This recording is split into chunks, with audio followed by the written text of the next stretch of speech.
Dalam budaya Tionghoa, naga merupakan simbol kekuatan, kesuksesan, dan juga keluhuran. Bagaimana memaknai peruntungan di tahun naga kayu bagi ekonomi, politik, investasi, dan sebagainya. Kami akan bahas hari ini. Sudah hadir di Studio 2 CNN Indonesia ada Julius Fang, ahli Fengsi. Selamat sore Ko Julius, apa kabar? Selamat sore Tiffany, kabar luar biasa baik. Selamat tahun baru Imlek. Ya, Kungsi Facai. Kungsi Facai. Ya. Cerah ya. Kita akan memaknai bagaimana tahun naga kayu untuk politik, kemudian ekonomi dan lain sebagainya. Tapi mungkin sebelum ke sana kita akan bahas yang general dulu. Oke. Boleh. Memaknai bagaimana kita memaknai tahun naga kayu. Naga kemudian elemen kayu. Ya. Nah, apa sebenarnya di balik naga kayu ini bagi peruntungan kemudian secara general ya? Seperti apa Niko? Baik, tahun naga kayu sendiri kan dia sebenarnya ada dua komponen elemen di dalam. Yaitu pertama adalah dari naga yang berelemen tanah besar. Ya, itu bayangkan seperti gunung, bukit ya. Oke, dia punya sifat karakter, biasanya gunung kan tuh keras, kemudian kaku, dia stabil ya, bisa dipercaya, berhubungan kepercayaan ya. Kemudian sifat kurangnya dia juga itu ya, biasanya kalau mau berubah itu agak sulit sekali, jadi kurang fleksibel. Oke. Dan suka menunda, learn the hard way. Kalau belajar sesuatu itu biasanya dengan cara yang keras, kena batunya baru ini. Oke, nah itu adalah dari tanah besarnya si naga. Nah kan naga kayu toh, ada lagi kayu besarnya. Nah kayu besar itu kita bayangkan seperti pepohonan di hutan, ya pohon-pohon besar yang di hutan-hutan lah ya. Nah yang ini kayu besar ini kan biasanya sesama pohon ini beradu, saling mau bertumbuh. Jadi mereka ada agresivitas di dalam mau bertumbuh, kemudian ada persaingan di antara mereka untuk memperebutkan nutrisi dari tanah ataupun sinar matahari seperti itu ya. Tetapi segi positifnya dari si kayu besar ini, dia juga adalah pemberi, contoh memberi keteduhan, buah dan sebagainya.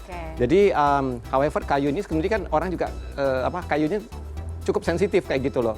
Karena dia kalau dia istilahnya kena sesuatu hama dan sebagainya, dia cepat lapuk dan sebagainya kayak gitu. Jadi sensitifnya, dan kayu juga keras toh. Ya, karena kan batang kayu kan, pokok kayu kan cukup keras ya. Jadi kalau kita bisa simpulkan sebenarnya karakter dari tahun ini adalah tahun yang dimana sifat sensitif orang, keras kepala orang ya itu akan lebih menonjol. Tetapi juga di sisi yang lain, segi positifnya ada kepercayaan yang bertambah, kemudian tingkat humanisme juga akan bertambah, tingkat care orang, rasa ingin tahu orang. Care itu artinya kayak seperti rasa ingin mengorbankan dirinya ataupun ingin memperjuangkan kepercayaannya dia. Ya, ini dalam bentuk yang segi positif, fanatisme dalam arti yang positif. Tapi kalau yang negatif bisa aja dalam bentuk terorisme yang terlalu berprinsip seperti itu. Baik. Itu secara generalnya ya, bagaimana elemen kemudian makna dari naga kayu itu sendiri. Nah, kalau Imlek itu kan atau tahun gitu ya, itu kan mulainya adalah pada tanggal Hari Raya Imlek itu dimulai, artinya ini 10 Februari ya. Nah, berarti selama 1 tahun ke depan, kurang lebih sampai 25 Januari kalau saya nggak salah. Ya, 15 hari biasanya perayaannya.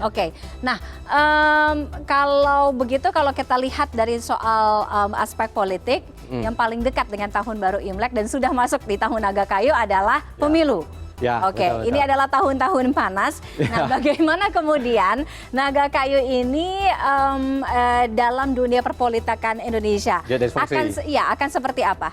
Baik. Seperti yang kita tahu bahwa kalau bicara tentang politik ya, ini kan bicara tentang hoki ya, atau usaha masing-masing dari capresnya ini untuk bisa memenangkan hati rakyat. Ya, judulnya pesta demokrasi toh.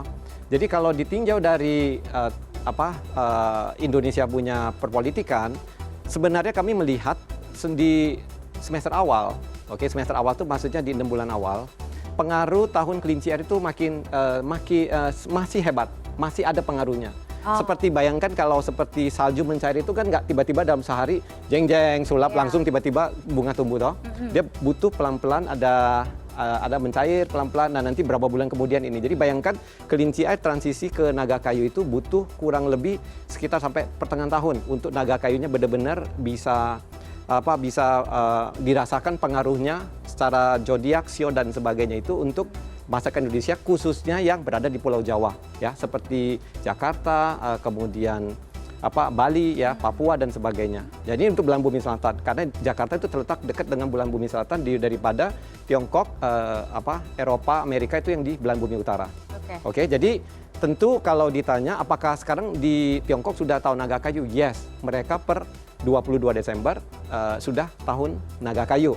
Tetapi di sini meskipun kita sudah melakukan selebrasi Imlek ya, karena Imlek menggunakan penanggalan lunisolar kayak gitu kan. Mereka menggabungkan antara kalender matahari dan kalender bulan, dan ini pengaruhnya ini ke kita bisa melihat bahwa 22 Desember di sana itu adalah adalah winter solstice atau titik balik puncak musim dingin. Nah, di sini titik balik puncak musim dingin 22 Juni. Dengan demikian pengaruhnya akan lebih terasa setelah 22 Juni.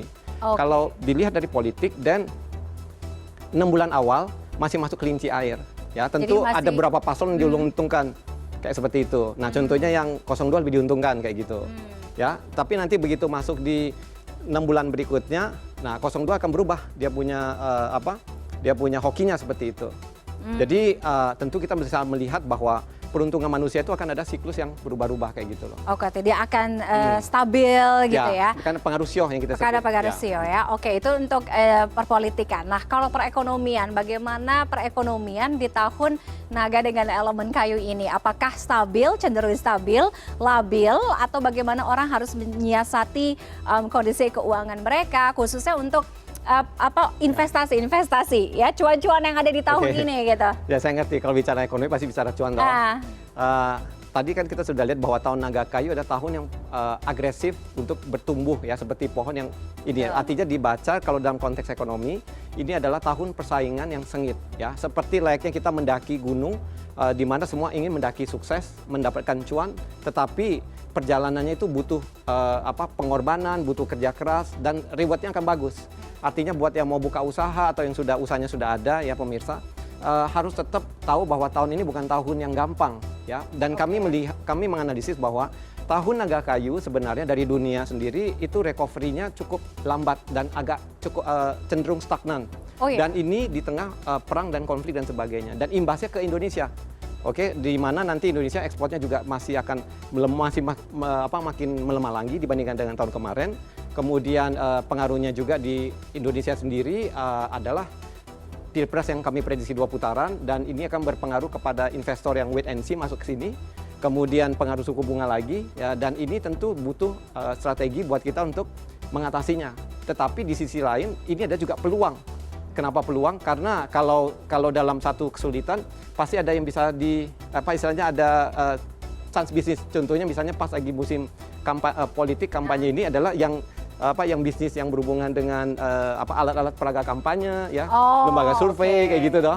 Nah, kita harus bisa pintar melihat di sana. Nah, itu tentu kita harus bidang bisnis apa yang bagus di sini. Nah, bidang bisnis yang bagus yang kami prediksi di tahun ini. Nah, ini coba dicatat ya. Pertama adalah bidang logam. Nah logam itu seperti elektronik, komputer ya, kemudian furniture logam, emas ya, perhiasan, kemudian berhubungan termasuk investasi logam mulia. Ya, logam mulia betul. Cuman kalau dibandingkan tahun kemarin, sisihkan pendapatan. Ya, kalau dibandingkan tahun kemarin, logam mulia mau naik sehebat tahun kemarin enggak. Mungkin setengahnya dari tahun kemarin masih bisa, ada harapan bagus. Yaitu yang bidang yang related ke logam dan serta otomotif. Namun otomotif perkembangannya masih terhalang karena suku bunga yang agak tinggi. Jadi orang mau ambil cicilan kayaknya mikir-mikir gitu loh.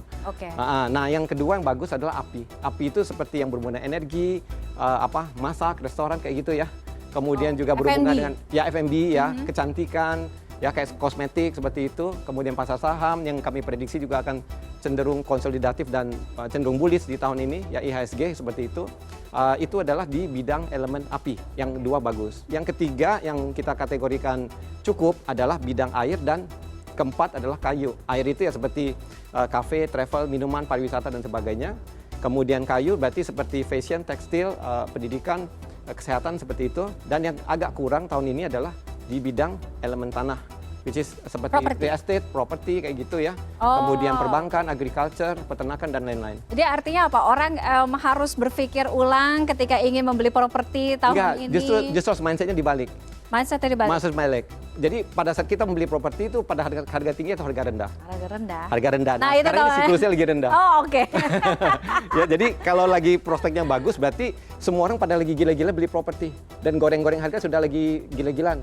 Nah, kemarin betul seperti itu. Tapi dalam tahun kemarin begitu kita prediksi bahwa properti akan turun dan ini masih setidaknya untuk 2 tahun ke depan kayak gitu loh. Oh, ini masih akan terjadi Ya. untuk properti ya? Ya, karena planet Saturnus masih dalam kondisi yang agak kurang terhadap bidang properti, masih kurang ramah kayak gitu. Oke, bagaimana juga memaknai tahun naga kayu ini untuk sio-sio, ya kan? Peruntungannya, kemudian ciongnya. Tapi kita akan jeda terlebih dahulu, Ko Julius. Kita akan kembali usai jeda. Tetaplah bersama kami di CNN Indonesia Connected.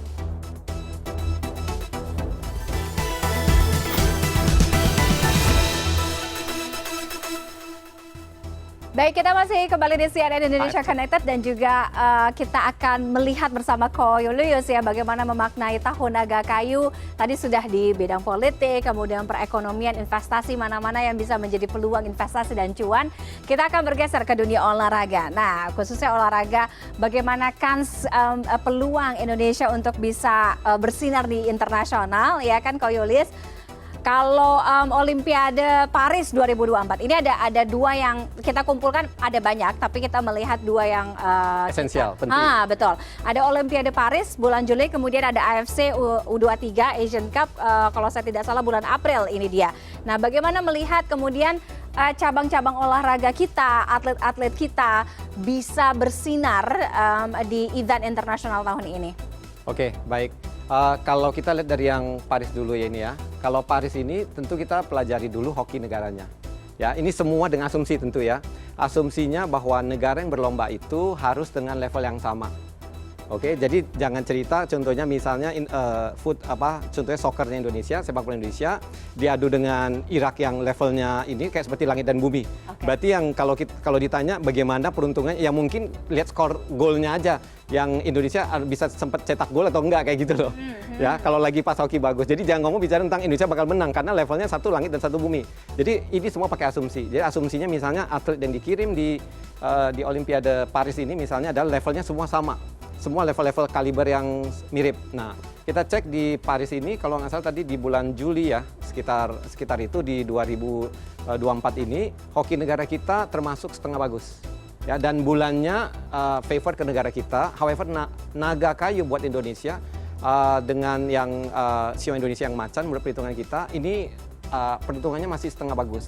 Meaning dari negara, kalau ketemu negara lain yang hokinya kurang, kita masih bisa chance menang 50%, 50-50. Not bad, oke? Dan kita lihat juga hoki Menporanya.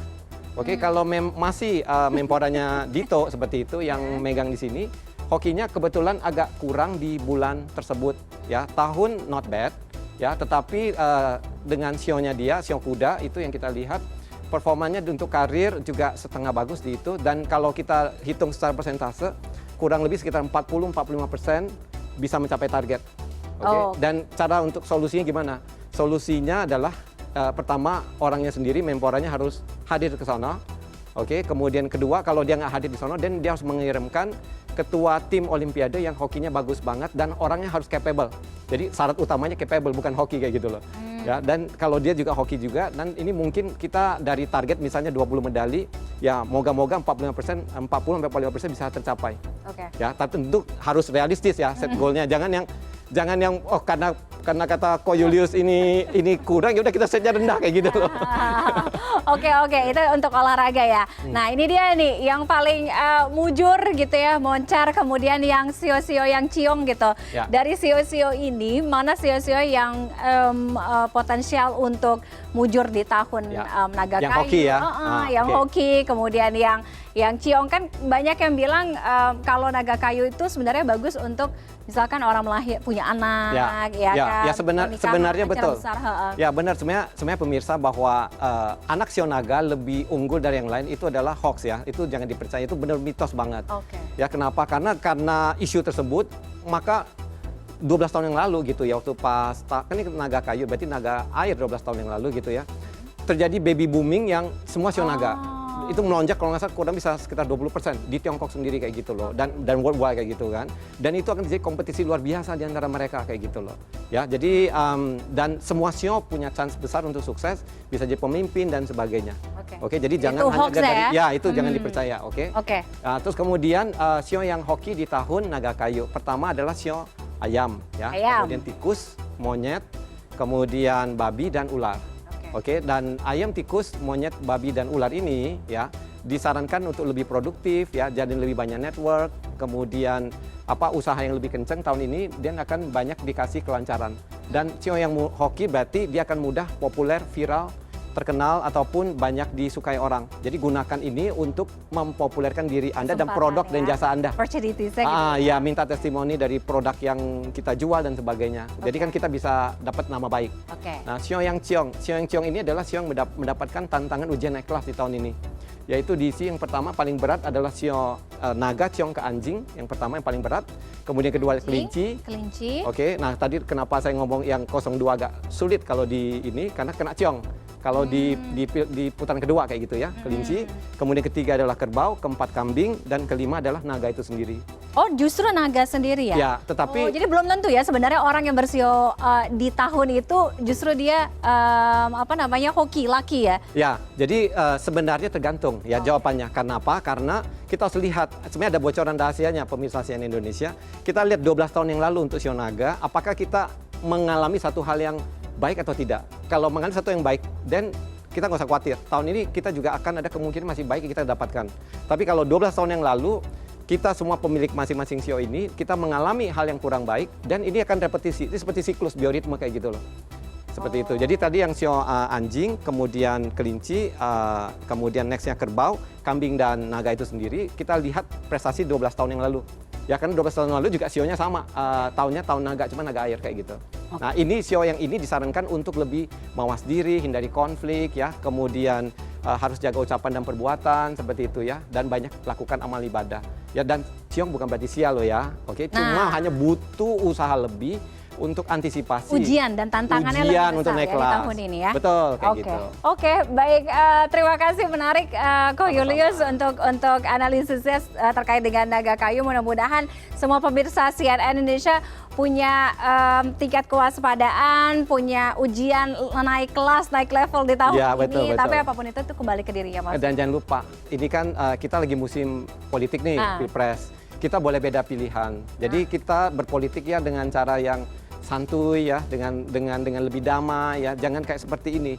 Karena saya melihat sejarah akan berulang kembali. Nanti kalau sampai 2 putaran akan masa kita akan terpecah lagi seperti itu. Jadi ya, dan ini kita harus antisipasi dari sekarang. Lebih dewasa lah, belajar dari pengalaman seperti itu. Lebih bijak dalam menghadapi pemilu kan. Ya, dan jangan lupa saya doakan kepada pemirsa CNN Indonesia untuk di tahun naga kayu ini semakin sehat, sukses, makmur dan berkelimpahan. Terima kasih Ko Julius sudah bergabung dengan CNN Indonesia Connected sore hari ini.